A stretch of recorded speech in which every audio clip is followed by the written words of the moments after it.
Welcome to Techniques for Maintainable Quarkus Applications. I'm a little bit nervous. It's my very first time that I'm seeing more people in a room after so much time. About myself, I am Anna. I'm happy to be here today with you. I've been before to DevOps UK, and I love this conference. I work currently as a developer advocate for Red Hat, and earlier this year I became a Java champion and certified myself as an architect. I love to solve challenging technical scenarios with Java frameworks and Kubernetes and anything that involves complexity, to be honest. So the demo today is also going to be a little bit more advanced than the regular Hello World apps, and I hope you like it. So as Albert Einstein said, we cannot solve our problems with the same thinking that we have used when we have created them. What this means is that as software developers, when we needed to solve an issue, we're not using the same techniques as we used when we have actually created that good application that at some point in time it proved to have an issue. And that's where good maintenance comes in. And since we're talking about good maintenance and resolving issues, sometimes resolving issues starts with choosing the right architecture. And nowadays, a lot of developers embrace the microservices architecture because it brings a lot of benefits, such as deployment independency. It brings fault isolation. If something fails, of course, it fails just in a part of your distributed system, doesn't fail everywhere. Then you have zero downtime. If you're using microservices with Kubernetes and you stage the deployments well, your end users will not see that you actually swap some versions or fix something in between.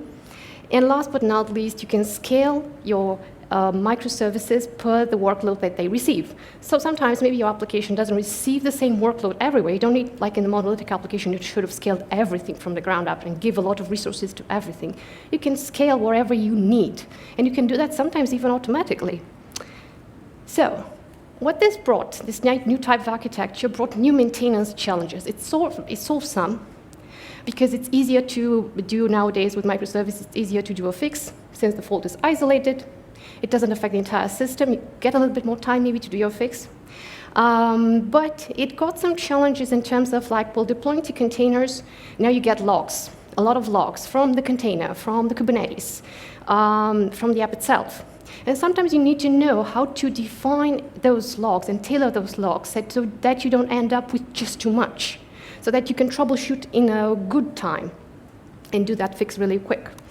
Then sometimes people are using caching strategies to improve and actually to save some time for replying to their end users, which is great. Caching is great. But the thing is that if you're doing a caching strategy and that policy for caching is not tested, well, that's a synonym for a memory leak. And last but not least, one problem that we have had for a lot of time is underestimating the production load and the behavior.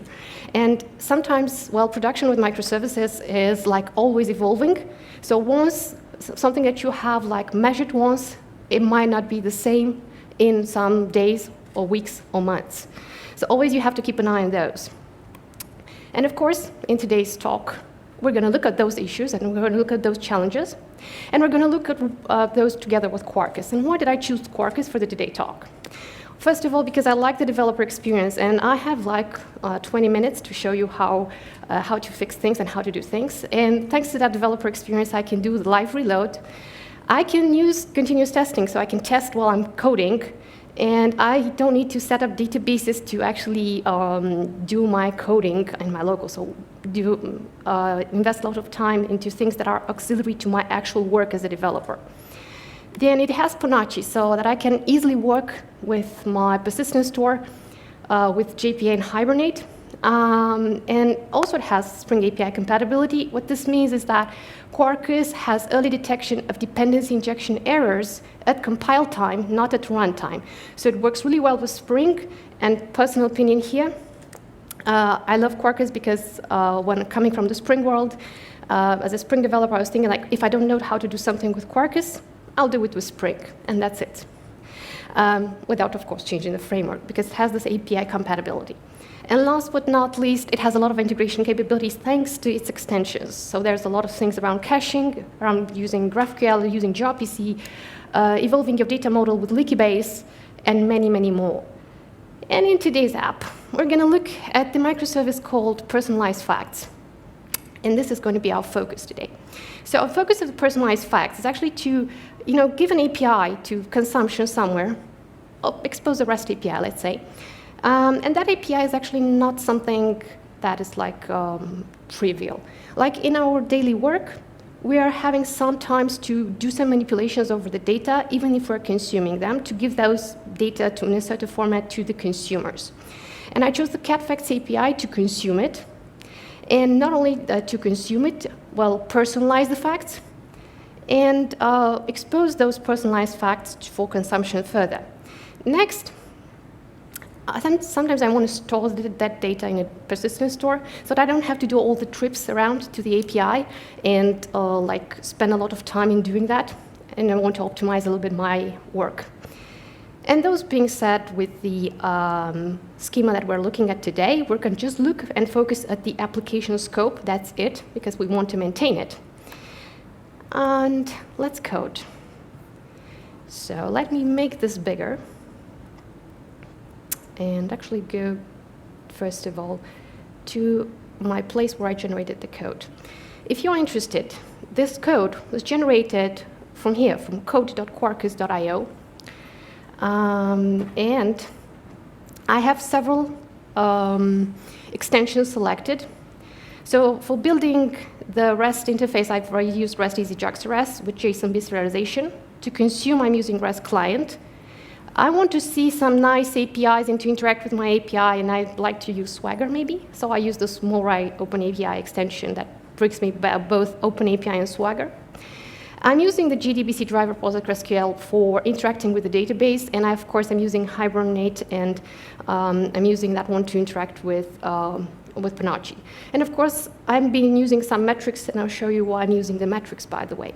So this is what stays behind the application that I'm demoing for you today. And there are multiple versions of this app because it got maintained throughout time, and it got evolved from Java 11 and Quarkus 1 point something to Java 11 and Quarkus 3.0 to Java 17. And I hope you do not mind that today I'm going to use Java 17 things so that I can demo these things to you and show you how you can use Java 17 with Quarkus. OK, so first of all, once this is getting generated, you get some boilerplate code with Quarkus. And since this is a maintained app, I need to improve it. Just to give you an overview, this is my resource that is going to expose the API to the users. And this is where I'm using to consume, so the fact service is what I'm using to consume this endpoint, the CatFacts API endpoint from somewhere. So, and with Quarkus it's very easy because you can do this by just making an interface and just register it as a REST client, and you're just using the path there to consume information. And some of you are going to say, hey, but what about the URL? Because you're consuming from an external API. Yeah, one sec. I can give that URL by saying org.acme.experiments and .fact service /mp -rest /URL, and put here the CatFacts API. That should be enough. And now when I'm going to start my application, that is going to be automatically binded to my REST client. Next, for what I have to do, I should be making a database configuration. So what I would do this normally, right? And then I would probably copy this in production as well and do some changes. And then I see that when I'm moving here, I cannot drop and create in production, right? That would be bad. And so I put this to none because I don't want to drop my database in production. And I see that there should be some differences by my ways I'm running things. So what I have to do, I have to define a profile so that myself and my other colleagues that are working on this one maybe don't have an issue like working on their dev with their local installation. And maybe in production have some different values. And in production, I don't know if my database is on local hosts, so I'm going to use a variable to define this. So this is expected to come from the environment. And then I need some password and a user for production. And just give this user. Another good thing that I want to tell you is that it's better to use a default value. So this is saying the default value to be Postgres in case this variable is not defined and it's not coming from outside the pipeline. So let's make it here, password, and it's also Postgres. Oh, I put, when I'm copy-pasting things, sometimes you're copy-pasting things bad. I was about to put the wrong profile in production. Damn. Okay, so now we're having profile prod. And just put the import minus prod, and now we personalize it so that the imports are different as well for the environments. And let's look a bit to it. So now things are getting different. But when I'm working on local, I also want for my logs to be tailored to give me more than just some trivial information. While in production, I should be careful what I'm logging. So one thing to tailor my logs is to do Quarkus, first of all, and set a minimum log level globally for everything. And I can say for this one, finest. But I'm interested about my app as well. So I can also do Quarkus .log.category. And category, I can use my own definitions for my packages so that I can define this and say also min level. I say, yeah, debug. And this is my dev, right? And I need it at its best, dev. Now production is going to be a total different story, and we're going to put it here, info, and here, info. So I'm going to be more careful in production, and this is how you don't get problems with this. Now next level in production, well, not hard code things. So maybe set a variable like default level, level. And put another one here, like package level. And you can define many more categories per the packages you have, so you can just use this even more trimmer to your necessary configuration. Okay, I'm using Quarkus too, so I don't need these things anymore. Just throwing them away. So I should be able right now to code my app, and everything should be just fine. Just write Java 17 here, make sure that I'm running with Java 17. Say the commands nvn quarkus dev, and wait for the magic to happen, and hope for the internet to be fine in case I need to download something. So now that my Quarkus app is starting, it's compiling and doing things, and what it's doing behind the scenes is actually starting a database for me that is PostgreSQL. And it does all the magic with that database, so regardless of the nothingness I configured here.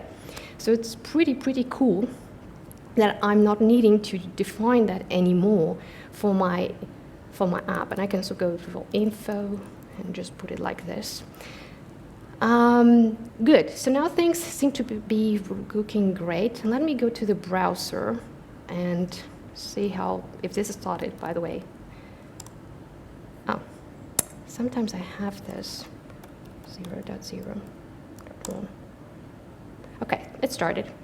And I go to dev UI because I want to interact nicely.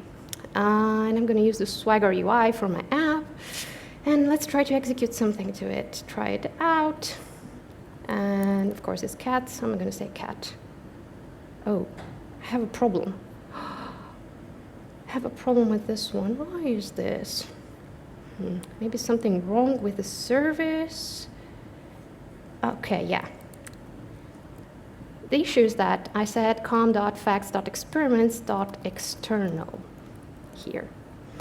And just click on S, and Quarkus is reloading this for me instantly, so no more issues on reloading this. So everything now is defined perfect, because this was actually the package of my fact service. Okay, let me go back and execute it. And it takes a lot of time. Why? Now there's another story with this CatFacts API. Sometimes it doesn't work. And it doesn't work. Okay, let me fix this. Okay, let's go here to this one. Okay, so it looks like I already have defined a fallback, but I need to add some extra stuff. to my stuff. So let me do this. I've led my circuit breaker annotation because I want to make sure that the circuit breaker gets declenched and is not, letting me to fail often. And I'm going to say like fail when the failure ratio is 0.75 and try again in like one second. Maybe things got fixed, Then I'm going to say, throw a timeout. I want to measure also the my request, how much time it takes. If it takes more than 250 milliseconds, okay, abort, do something with it. Then maybe in those 250, I can also, when things are like not exploding and so on, I can also do retry. So let me do a retry and say, hey, do maximum retries like for the delay of, 500 milliseconds. So what this is going to do is going to, when this one is thrown, like there's a timeout exception, the retry is going to get into action. It's going to try 4 times. But if the circuit breaker gets to 0.75 failure ratio, then it's saying, hey, I need to get to the fallback so that I can actually do something for my users and not to go to this faulty endpoint anymore. So this is how you can, improve your things, like how you can add them all. Of course, you can just add some of these annotations, but if you want to work with all, that's how you can chain them together, which is nice, But there's another way on how to work with things. Let me copy-paste this here. And I can also fall back with classes, or with something like classes. Fallback facts dot class. And I can say create inner class fallback facts. Okay, and I need to implement the same thing that was returning the real, that real service was returning. So I need to return a set of fact TTOs. I'm implementing the methods, all good. And now let's return this. I'm gonna say set.off, empty fact. Okay, you should be fine. But yeah, I said Java 17, right? So I can do this with Java 17 because I need it only here. I need it to be final. I don't want to extend it, so that's it. I can also use records with it. And why not use it? So this is another way on how to prevent for failure. Now if I'm going to try this, I will not have that much time to do that, but let me go to the browser and just do a small retry here, so that we are not. Oh yeah, there's something swapping. Oh yeah. Oh, I forgot something. And what have I forgot? A record, blah blah blah. What I forgot? Record has no declared header. Show quick fixes. Oh, I forgot the parentheses. I'm so sorry. Now it would be fine. Yeah, I usually give the parentheses for the constructor part. So this way, I would prevent failure with the service. But if we're looking to the service, so I'm always going to retrieve something that's not meaningless to the user. And I want to show you some examples with something that works. So I have a backup service for you while my application is restarting. That is going to provide me some cat facts API, and I'm going to replace this one here so that we can actually measure some cat facts. Doing here, and just go and say S. Why are you throwing me an error? Context not active, dev console, resource, invoke dispatcher, blah, blah, blah. Oh, let me stop it for a moment. Restart it. That's weird. This API was working. Okay, so now things are starting. The database is starting. Things are fine. Should be good now. Let me execute it. Do things. Oh yeah. Now I get some information. So I'm connected to the service that actually works. Cool. Now since I'm connected to the service that's actually working, let's do some more work on it. So first of all, when you are working with microservices, there's a question that you're probably asking yourself as a developer, like, how should I expose things for later orchestration or consumption? Should it be synchronous or asynchronous? And when you're asking yourself that question, what you should do is actually compare things. Is it better synchronous? Is it better asynchronous? And how to compare? Well, with a unit test, of course. So what I've done, I have coded the exact same methods, returning the same facts. One is returning synchronous, other one's asynchronous. And I'm just going to compare them and see how they're working. And this way I can choose how I want to give further the information to my end users. Let's do the unit test and make this bigger for a moment. Okay, so this is the compared response times, which is, of course, a method that is passing. And I'm going to run the continuous testing feature and press to run, because I want for the test to be run while I'm coding. Okay, let's code. So compare response time. To compare the response time, I actually need a timer to do that. And I need a timer to compare my synchronous response and the one for asynchronous. So one for each. Then we need to record some durations, of course, right? And we're going to do some calls to our API. And then let me copy. No, I don't think it's better to copy. It's like to do another call. And sorry, 1, 2. And do the asynchronous, same thing, same 5 requests, and record that. And then we have to compare. Now let me delete the dummy values, or like comment the dummy values from here. And let's compare with those. But I think Quarkus was a bit faster than me, and it's compiled all the tests, and it says, well, indeed, the synchronous response, it's slower than the asynchronous one. So that's a way how to decide on how to do things when you're exposing your endpoints.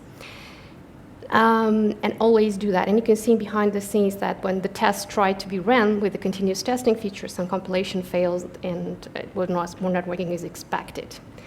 Next thing, because I talked about caching, right? Let's introduce some caching for our endpoints.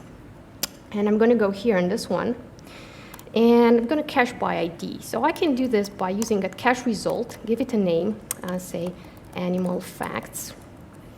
And of course, give this cache key here, because the cache key I'm going to use, it's called fact ID. Why is this one? Come on. A cache name. Forgot about this. Animal facts. Always use the ID when it's saying to you what to do. And next one, I want to actually measure it and see how it's doing. So let me do some measures for it and add some values to the cache. Give it here, say animal facts. And the initial capacity is going to be, I think, 1, maximum 5, and expire after 60 seconds. Actually, not 5, would be better. Let me go to the test again and do a test for this one too. So let's measure the cached facts. In order to do that, I'm going to use a gauge, because that one is helping me to see how my cache is doing. So let me do the first register the gauge. And I'm registering this gauge against the cache size. And I'm retrieving the cache. Well, I'm going to hard code it here and say animal facts to get it by name, and attach to the gauge the cache name and the size. Then I need to do some requests. So I'm going to say, do some requests for me. So try 5 times to do some requests and see how things are going. And then, of course, assess the things. How are the things going? And how are the things going? So let me see how I should do the assertion. My measurements, how should be, even though that I'm doing like 5 invocations, because it's cached. Well, how many things I expect to be in my cache? Like 1, 2, this one repeats, so it's 2 still, 3. So my assertion is that here's going to be 3. for the assertic was in my cache. And the way I'm doing this, I'm just retrieving the measurements that I've done to my cache, and I'm comparing those against what I have there in my actual expected result. And of course, you can see here in the background that the test was executed, and everything it will be okay. So it's going to be green again, and everything's going to be saying like, yeah, you have coded well. This is a nice feature because I don't need to run things from my IDE anymore. I'm just starting Quarkus, and the continuous testing does the magic for me. And last but not least, if you like using a setup when you're starting your application, like you're injecting a lot of things in your persistence store when you're starting your app, I'm going to show you an annotation that is helping you with that. So for example, this facts initializer is a kind of long-running operation that is done at startup based on this annotation here. What this means is that it's going to take a while to be done. But imagine that you need to scale down and then scale up. It's going to take time. You don't want to do that, except for maybe production or maybe for some environments. But for your dev or for some other environments, you don't need to do this. So if you just want to do an operation, long-running operation, only for a specific environment, try to use if build profile annotation. It's really cool when you're trying to isolate things or to run things just for a specific profile. That's okay. 3 more minutes. Let's go back to my presentation to give you some conclusions. So that's some takeaways that were shared in the presentation here. And there are many more things in the repo that I'm going to share with you that you can check out and see more things regarding Java 17, how I've used it in the testing part, all the text blocks and the good stuff with it. And would like to thank you, like to invite you to scan this, because in the slides you are going to find some links that are going to get you to some free resources from Red Hat Developer. And also it gets you to the slides and get the URL to the code that is available there that contains a little bit more than what I showed you today in the examples today. And yes, I hope it's a good starter for you with the Java 17 and Quarkus. Thank you very much for listening to me. And I'm welcoming any questions, and especially for those that are online right now, please do fill in those questions in the platform so I can take them on the platform and reply to everybody. And of course, welcoming you to the Red Hat booth for those that you are here so that I can share more about Quarkus and how it's running. And by the way, in the repo, you also find the Java 11 version of the code so that if you like to run it with Java 11, it's fine also. But you won't have records with it, neither text blocks, and neither sealed classes and non-sealed classes. So, yeah, thank you for listening to me and for being here today. It was awesome.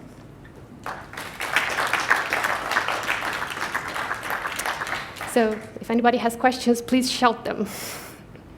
For those that are here present, of course.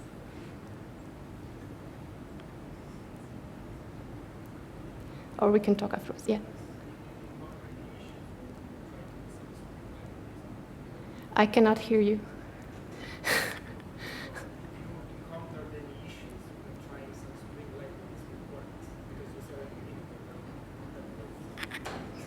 Sorry. Okay, I'm sorry. You need to shout it, otherwise it will be very difficult for me to answer. Or come to the Red Hat booth and I'll respond to the question. Is somebody else asking a question? But please shout it. I know it's difficult.